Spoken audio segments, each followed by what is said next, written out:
அந்த நாளில் அந்தி நேரம் உன்னை பார்த்தேன் கண்ணம்மா.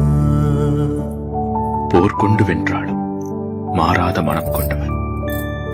அன்று பார்வை ஒன்று போதும், என்ன வேண்டும் என் கண்ணா. காவியங்களில் நம்மை பற்றி பாட நாம் ஏனோ அன்று பிறக்கவில்லை. கவித்துவங்கள் மட்டும் கொண்டு காலம் தீரும் வரை காதல் செய்வோமாக. அந்த நாளில் அந்தி நேரம் உன்னை பார்த்தேன் என் கண்ணா. உயிரென்ற கடிகாரம் உன்னாலோ